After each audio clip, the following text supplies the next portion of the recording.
we're going to put very serious tariffs on Mexico and Canada, because Canada, they come through Canada too, and the drugs that are coming through are at record numbers.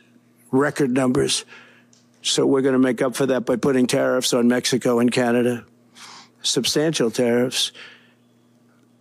And we want to get along with everybody, but, you know, they have to, it takes two to tango. So we can secure the border. We did it before. This time we're going to finish the job. How many came through Canada? Do you know?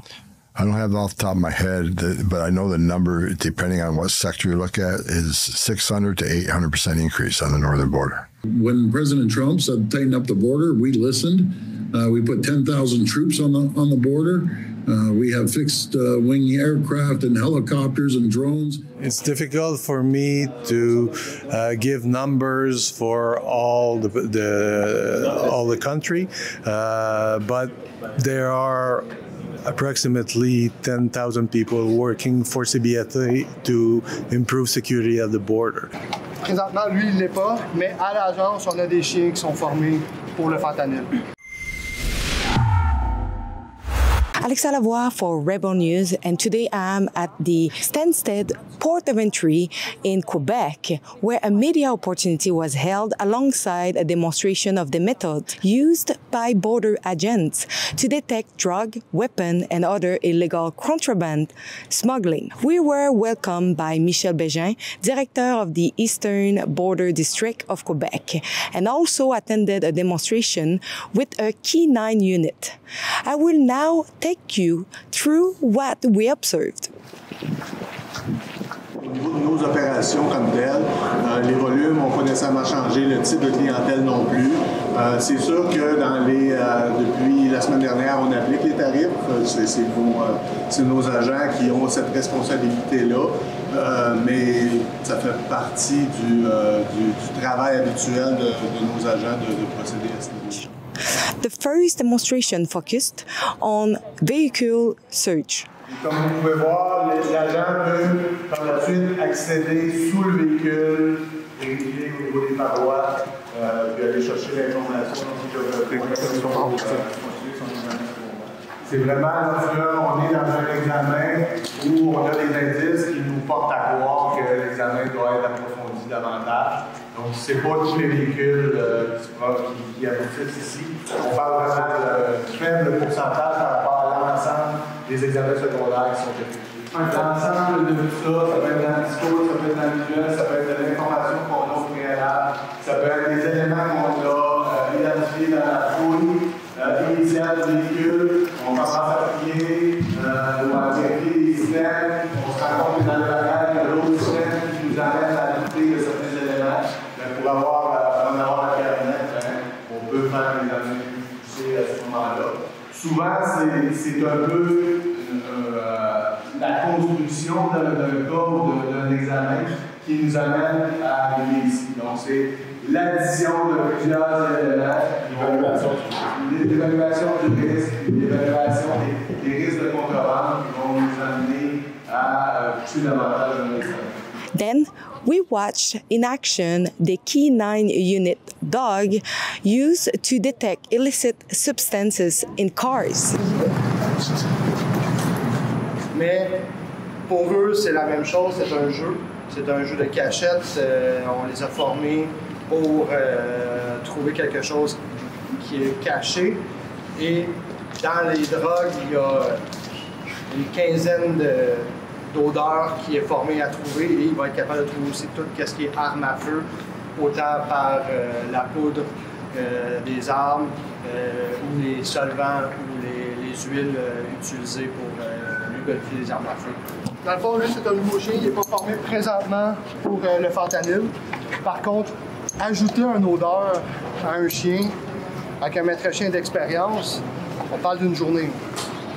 Dans une journée, on peut introduire une nouvelle odeur, un nouveau spec à son profil. Présentement, lui, il ne l'est pas, mais à l'agence, on a des chiens qui sont formés pour le fentanyl. Avez-vous un chien par port d'entrée? Non. Non, comme on expliquait, on n'est pas beaucoup. On fait beaucoup on se promène. On peut être appelé en renfort à d'autres secteurs. mais on n'est pas un par bureau.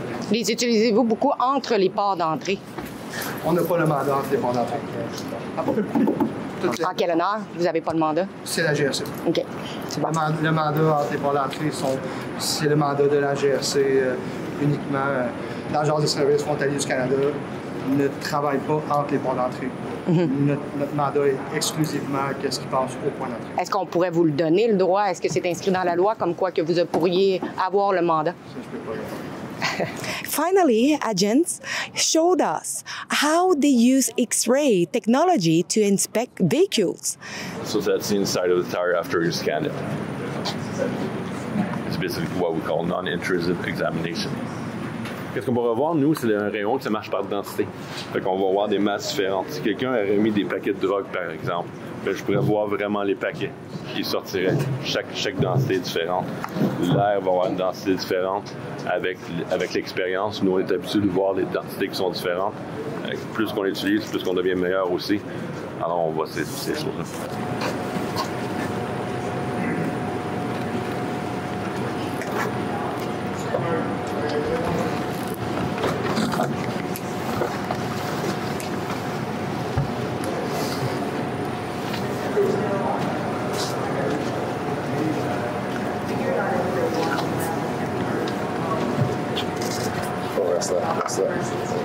Oui, on a la forme de l'arme juste qui vient d'apparaître.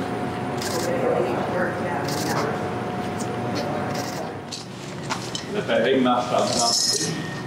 Bon, il y a des couleurs. Okay. Ce qui va sortir en orange, c'est ce qu'on appelle de faible densité. Ensuite, ce qui va sortir en vert, c'est de densité. En bleu, ça va être haute densité. Fait que le métallique va sortir plus en bleu.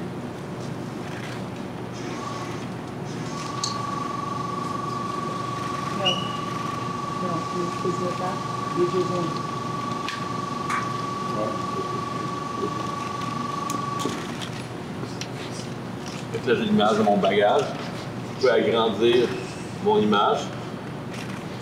Et là, je vois exactement ce qu'il y a à l'intérieur du bagage.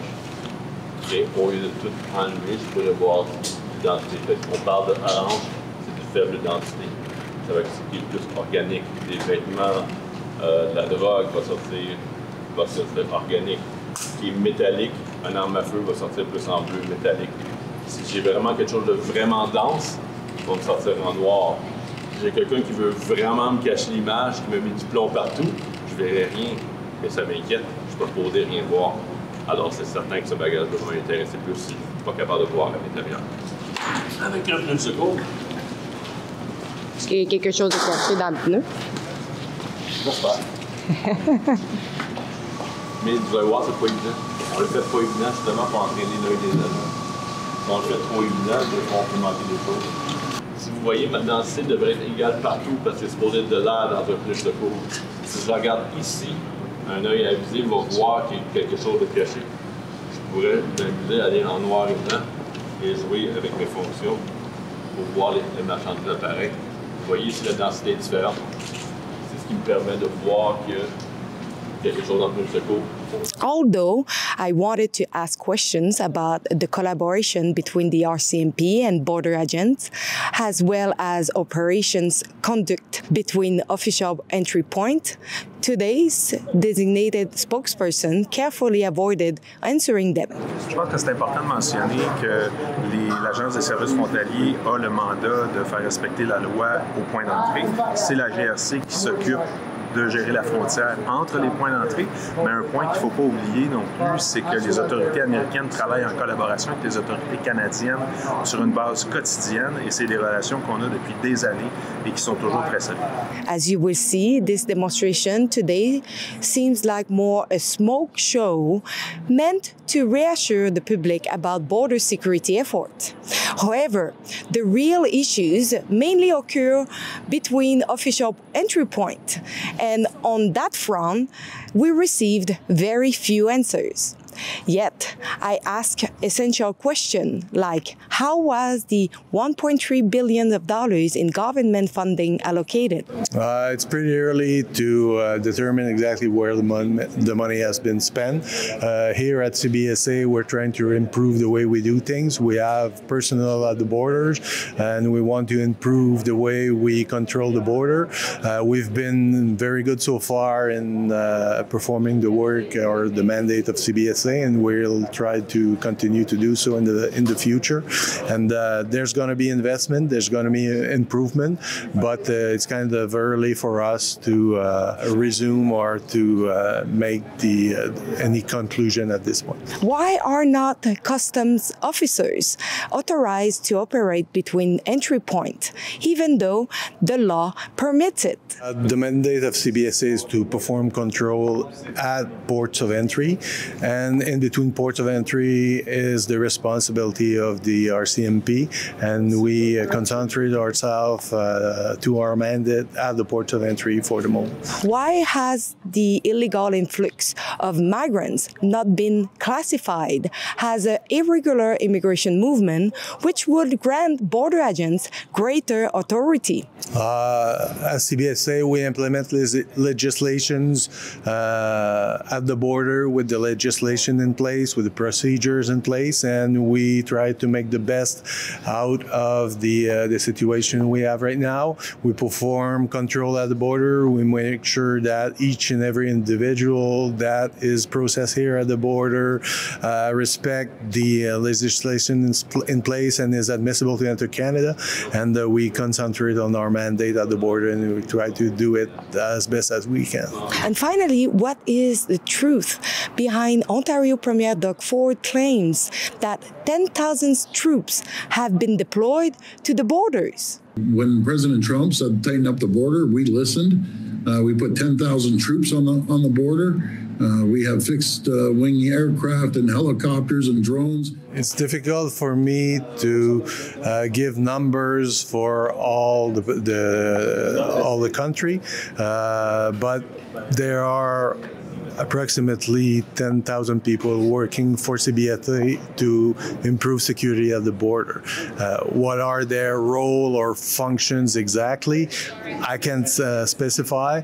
I know that I'm responsible for 16 ports of entry in the land border for the Quebec region, and we have sufficient number of officers to perform our mandate here in our district. The CBSA previously warned law enforcement agencies that Paul King Jean, a knowledge member of organized crime, was deported from Panama years ago. Sadly, he was not questioned upon his return flight to Toronto, given he has faced several investigations into alleged drug trafficking and money laundering. Do you consider the lack of an interview a mistake? And why wasn't he interviewed upon arrival? I can't comment on that specific case. I'm sorry. Once again, we received very few answers. This was Alexa Lavoie for Ribbon News here in Stansted, Quebec. Don't forget to go over calltheelection.ca. It's calltheelection.ca. We have a petition that we are asking for an election as soon as possible. That means right now. So go and sign our petition, calltheelection.ca.